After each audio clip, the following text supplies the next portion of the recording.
सो hey guys, कैसे हो आप सभी लोग। Welcome back to my channel एजी अनाई मांगा। तो गाइस, आज मैं एक्सप्लेन करने जा रहा हूँ बुक ऑफ एस्पर का एपिसोड नंबर 587 को, जो कि काफी ज्यादा अमेजिंग होने वाला है। इसलिए पहले ही वीडियो को लाइक शेयर कमेंट सब कुछ कर डालना। एंड बाकी जिन लोगों ने भी अभी तक इसका पिछला एपिसोड नहीं देखा है, तो मैंने उस एपिसोड का लिंक इस वीडियो के नीचे डिस्क्रिप्शन में दे दिया है, आप लोग जाकर के पहले उसे देख लीजिए। बाकी जिन लोगों ने ऑलरेडी देख रखा है तो उनके लिए शुरू करते हैं हमारा आज का ये वाला एपिसोड। लेकिन उससे पहले थैंक यू मेरे भाई Viplav Jha for 40 rupees super chat. चलिए अब इस एपिसोड को शुरू करते हैं। तो अब इस एपिसोड की स्टार्टिंग में हमें यानमो और वुकिंग को दिखाया जाता है। तभी इधर यानमो वुकिंग से कहता है, इसके अलावा डेमोनिक कल्टीवेटर अस्थिर और जल्दबाज होते हैं, और जब वो कहते हैं कि वो हमला करेंगे तो वो वैसा ही करते हैं। मगर लेकिन आखिर फिर ये बीच में ही इस तरीके से क्यों बदल गया। और जहाँ तक मुझे पता है तो वो ये है कि वो सिर्फ उन्हें जान से मारने के लिए उत्सुक नहीं था, इसके अलावा और कुछ नहीं। तो इस पर वुकिंग भी कहता है कि मुझे ऐसा नहीं लगता। एक डिमोनिक कल्टीवेटर के रूप में जब उसकी हत्या करने की प्यास बाहर आती है तो उसे एक डिमोनिक कल्टीवेटर को पूरी तरीके से शांत करना होता है, वरना ये पास उल्टा उसे ही दबाने लगेगी और उनके खिलाफ ही काम करने लगेगी और उनकी आत्मा को नुकसान पहुंचने लगेगा। जबकि इधर मैं ये देख पा रहा हूँ कि जूफेन का ब्लेड क्लियरली उनके गले पर था, लेकिन फिर भी उसने उसे चलाने की कोशिश बिल्कुल नहीं की। लेकिन आखिर कब से एक डिमोनिक कल्टीवेटर इतनी आसानी से अपनी ब्लड थर्स्टी खून की प्यास को दबाने लग गए, और यहाँ तक कि उसका किलिंग इंटेंट भी वापस उसके शरीर में लौट गया। तो इस पर येलिंग भी वुकिंग से कहता है कि किसी चीज की जानकारी आपके पास ना होना ये आपको काफी ज्यादा आश्चर्यचकित कर देता है, चाहे वो डिमोनिक हो या फिर राइटियस कल्टीवेटर। वो सभी के सभी अपनी दिल और आत्मा को अनियंत्रितता के स्तर तक ऊंचा उठाना चाहते हैं। तो फिर आखिर जूफेन की अपनी इस तरीके से खून की प्यास को रोकना इतनी अजीब बात क्या है। और ये सब कुछ केवल ये साबित करता है कि उसका दिल ऑलरेडी एक इनक्रेडिबल लेवल तक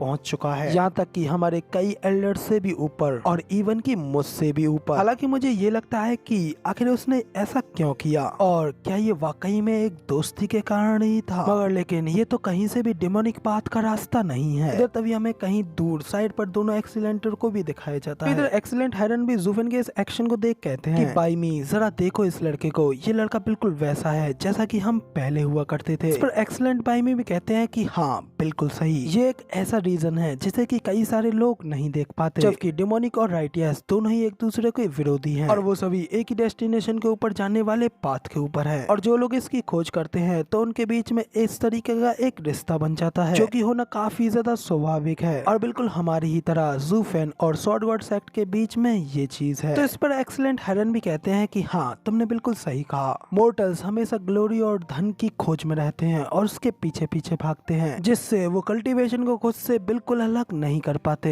और ऐसे कितने ही लोग हैं जो कि अपने पूरे अस्तित्व के साथ में अपने पाथ की एंड के खोज में लगे पड़े हैं। वे नहीं समझेंगे, जबकि रास्कल्स उन्हें मारने की परहेज करते हैं, और केवल सिर्फ और सिर्फ हम ही ये जानते हैं। वेंटाओ की टीम को स्वॉर्ड की पाथ पर इस तरीके से चलता हुआ देखना बिल्कुल वैसा है जैसा कि मैं अपने आप को और अपनी डिटर्मिनेशन को देख रहा हूँ। और यहाँ तक कि एक डिमोनिक कल्टीवेटर भी जब तक उसके दिल में ये लक्ष्य है तब तक वो अपने पाथ के किसी भी साथी यात्री के ऊपर अपना अंतिम प्रहार नहीं करेगा। तो इस पर एक्सीलेंट बाई में भी उनसे कहते हैं हाँ डिमोनिक पाथ काफी ज्यादा क्रूल है, मगर लेकिन वो लोग हीरोज को भी उतना ही महत्व देते हैं, इसलिए मुझे वो 10 के 10 लड़के चाहिए। तो अब इसी के साथ में हमें वापस से सुमेरु वर्ल्ड का सीन दिखाया जाता है, जहाँ पे कि 6 आवर कंप्लीट हो जाने के बाद में वापस से पोर्टल ओपन होता है, और फिर रेफरी एल्डर अनाउंस करते हुए बताते हैं कि जीत अब डिसाइडेड हो चुकी है, बाकी के सभी लोग अब वापस आ जाएं। इसके साथ ही हमें जूफेन को भी दिखाया जाता है, वो भी ये अनाउंसमेंट सुनते ही अपनी हेवनली ड्रैगन की सोल को वापस ले लेता है, और फिर स्माइल करते हुए वेंटाओ की ओर देखने लगता है। जबकि इधर ये सुन वेंटाओ भी हंसते हुए कहता है कि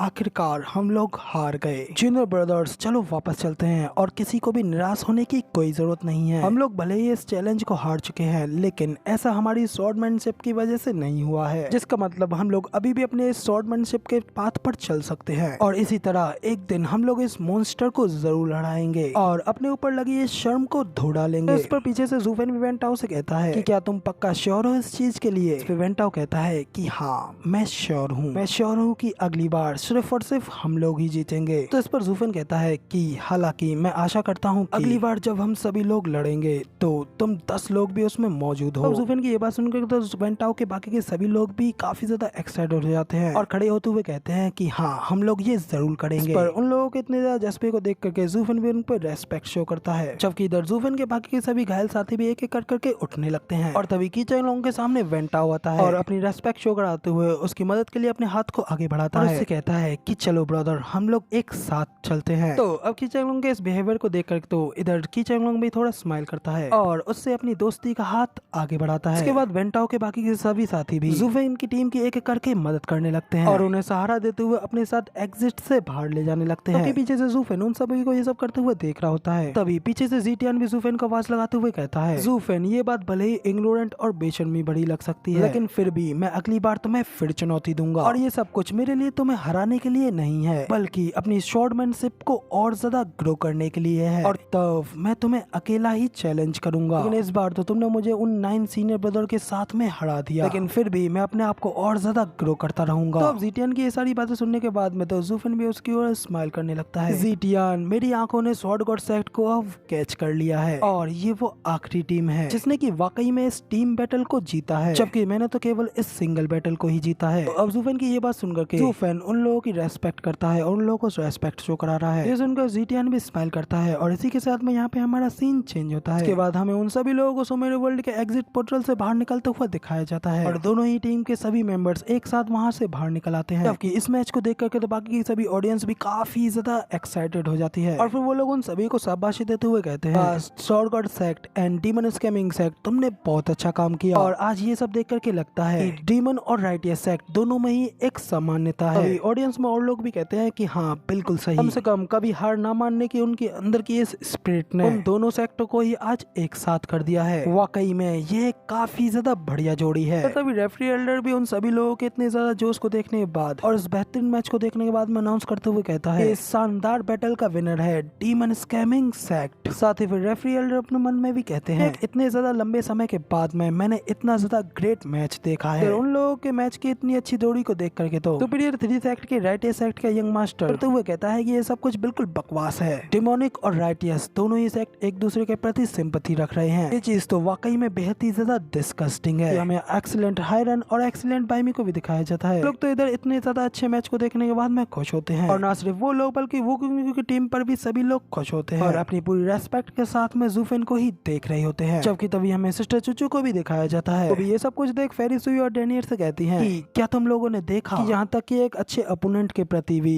वो अपना पूरा सम्मान दिखाता है जो उसने अब तक अर्जित किया है और यही उसके असली प्रिंसिपल्स असली सिद्धांत हैं कि उन सभी सालों से अभी तक नहीं बदले। और फिर ये सब कहते हुए सिस्टर चुचू उस पल को याद करने लगती हैं पर ज़ूफेन ने उनके मरे हुए ब्रदर के कपड़े को पहन करके उनके ब्रदर के प्रति उनको अपनी रेस्पेक्ट शो कराई थी। इसी के साथ में हमारा ये वाला एपिसोड यहाँ पे कंप्लीट होता है।